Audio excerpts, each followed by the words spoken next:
Hey student, watch this video if you want to learn how to improvise in English, and what does that mean? Coming up.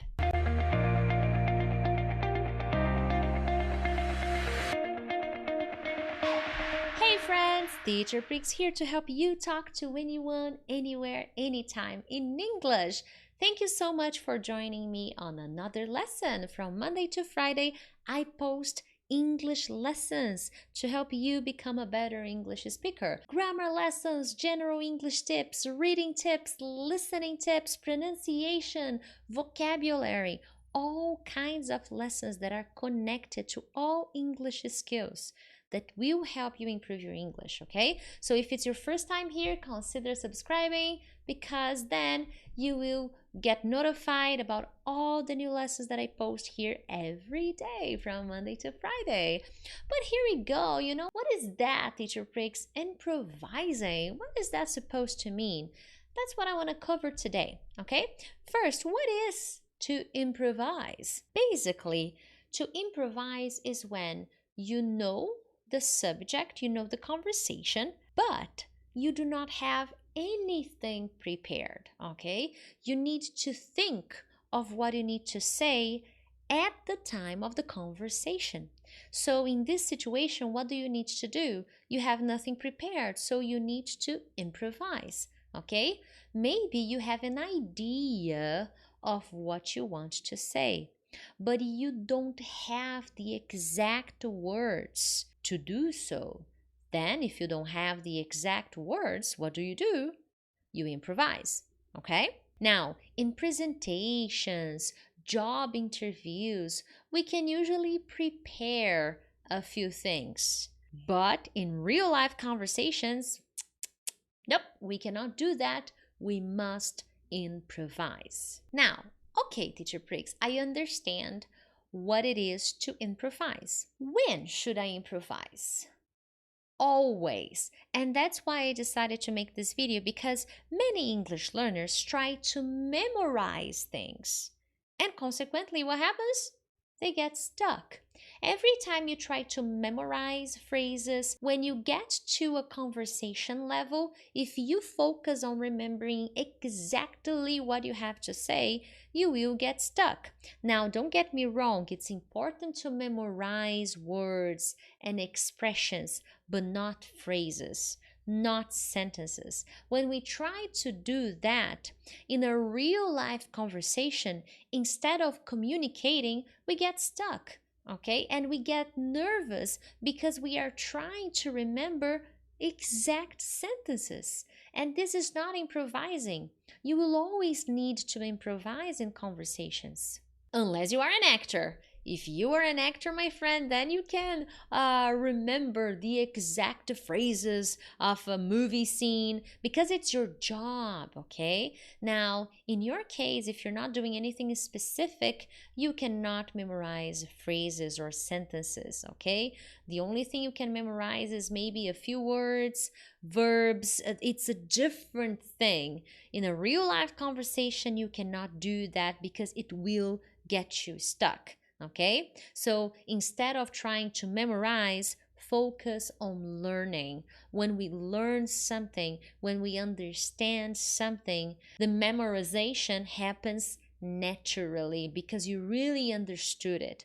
Okay, so here I will be very honest. For intermediate speakers, advanced speakers, improvising is much easier.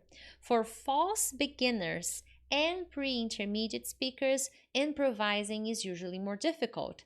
That's why in conversations you usually get stuck, because you don't know how to improvise, because you never do that, okay? But I'm gonna give you some tips to help you learn how to improvise in English, okay? The first thing that many English learners do not do is practice answering questions during their study routine. They think it's stupid, they think it's silly, but I think it's a very successful way to practice improvising in English, okay? And what is that? Basically, you will make a list of 5, 10 questions, and you will read the questions, and then you will speak, you will answer these questions.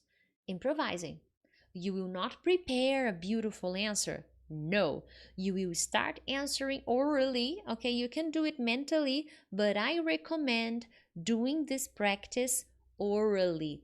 Listen to your voice, and if possible, record on your cell phone when you start answering this question, because then you can listen to yourself and get some possible feedback. Okay, so you will get some questions on several different subjects. Okay, I will give you some tips on that, and then you will learn how to improvise. And you only learn to improvise if you practice improvising, and by answering questions orally during your study routine, you will be practicing improvising.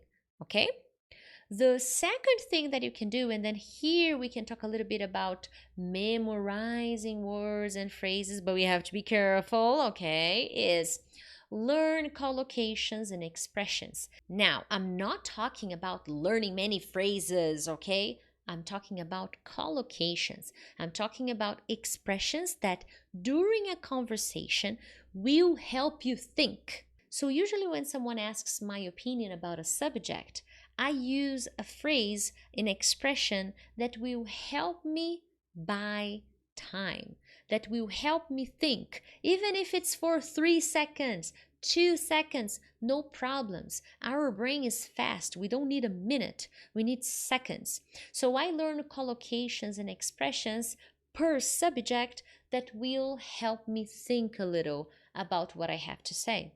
So if someone asks my opinion, I will say, well, that's an interesting question. The way I see this, that gave me 3 to 5 seconds. It's an interesting question. That's great. Well, let me think.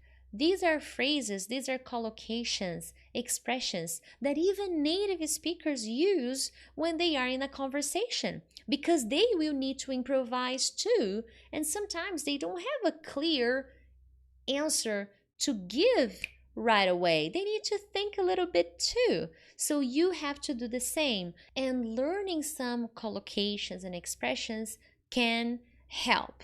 But if you focus too much on memorizing these phrases, you may get stuck during a conversation. So don't be so hard on yourself, okay? Now, going back to answering questions, I will leave this link in the descriptions. Here is a website that I sometimes use with my students, and this website has 100 questions for you to practice. What's the idea here, guys? You will see the question and then you will improvise the answer. It's not the time to think of a beautiful answer, to think of a beautiful verb, to use the best expression. No, improvise. If you want to become better at improvising, you need to practice improvising. I am really good at improvising because I practice this a lot. How? Answering questions, okay? Here on this website, you can find 100 different questions. I think there is another post where they share 100 more questions. And the idea here is every week, choose 10 questions and answer them orally. Oh, what's your best childhood memory? Well, that's a good question. I have many memories in my childhood that I like, but there is one, a special one.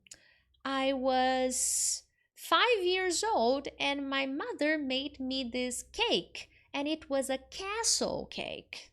Yeah, Rapunzel cake. And this was a very beautiful memory, a very special memory. So I didn't plan, I improvised. And if you pay attention at the beginning, I am getting myself some time. I'm buying myself some time before I give you the answer. How do you learn this?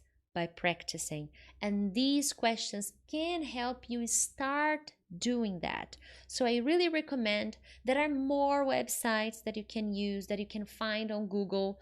Just type questions in English, 100 questions in English, questions in English, questions for conversations in English, and you will find these questions, okay?